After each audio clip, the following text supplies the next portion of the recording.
जय जिजाऊ। आज तुम्हाला मी सांगणार आहे देशाच्या गृहमंत्री अमित शहाच्या अकोला दौऱ्याची आतली कहाणी। 5 मार्चला अमित शहा अकोल्यात धावत पळत विमान करत आले। अकोल्यामध्ये बैठक घेतली, बंद द्वार, कोणीच आतमध्ये यायचं नाही। कारण काय? कारण एकच आहे, सध्या भाजप देशभरामध्ये, महाराष्ट्रामध्ये प्रचंड घाबरलेली आहे। तिच्या पायाखालची वाळू सरकलेली आहे। कारण बाळासाहेब आंबेडकरांनी भारतीय जनता पक्षाला, संघाला, नरेंद्र मोदींना जे देशाच्या लोकांसमोर उघडं पाडलेलं आहे, त्यांनी भाजप अक्षरशः घाबरलेली आहे। मग या देशातल्या नोटबंदीचा कायदा असेल, तेव्हाही बाळासाहेबांनी सांगितलं की या देशामध्ये नोटबंदी सामान्य लोकांच्या हिताकरता नाही, तर भाजपने पाळून ठेवलेल्या त्याच्याच धंद्यांचे काळा पैसा हा कायदेशीर करण्यासाठी त्यांनी नोटबंदी आणली। या देशामध्ये शेतकऱ्यांसाठी हमीभावाची कायदेशीर व्यवस्था उभारावी, यासाठी बाळासाहेबांनी पुढाकार घेतला। भाजपला मागे जावं लागलं।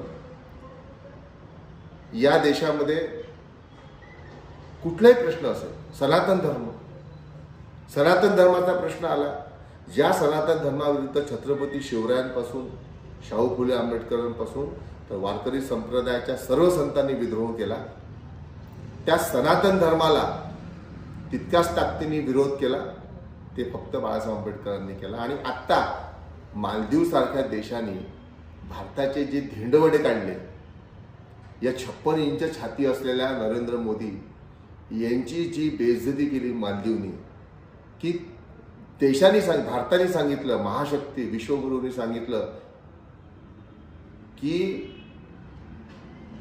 मालदीव समोर त्यांना एक शब्द बोलता आला नाही। मालदीवनी सांगितलं की सैन्य काढा, पंतप्रधान बोलू शकले नाही।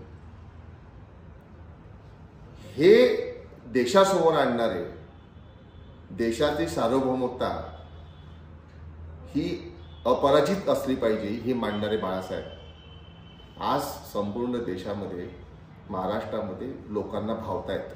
का बरं भावतायत?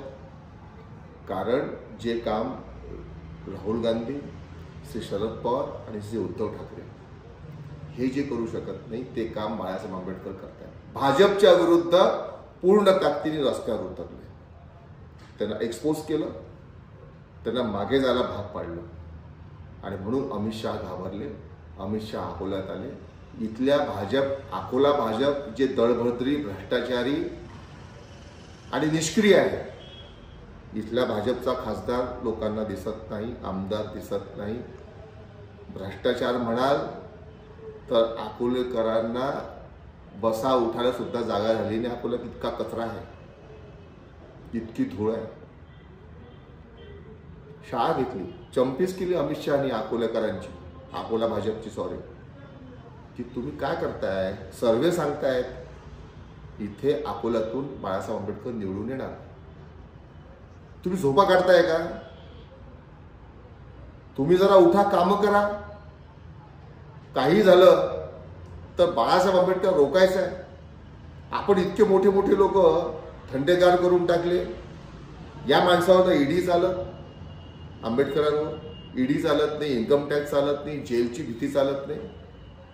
तर कारण अमित शहांना माहीत नाही बाळासाहेबांचं स्वच्छ चरित्र, भारतीय संविधानाप्रती असलेली बांधिलकी आणि लोकांच्या प्रश्नावर आंदोलन करण्याची, पुढाकार घेण्याची क्षमता।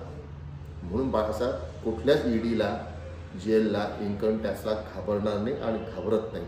हे अमित शहांना समजलेलं आहे, इथल्या अकोलेकरांनाही समजलेलं आहे। आणि म्हणून अकोलेकरांनी निर्णय घेतला की इथल्या भित्र्या, दळभद्री, भ्रष्टाचारी भाजपला हटून इथे आत्ता 2024 मध्ये निडर आणि हिम्मतवाला खासदार निवडून द्यायचा आहे। आणि तो खासदार कोण? तर बाळासाहेब आंबेडकर। 2024चा अकोल्याचा खासदार बाळासाहेब आंबेडकर राहणार आहे, हे अकोलेकरांनी निश्चय केलेला आहे। अकोलेकरांचा आता एकच नारा आहे, अकोला बचाव, भाजप हटाव. जय जिजाऊ.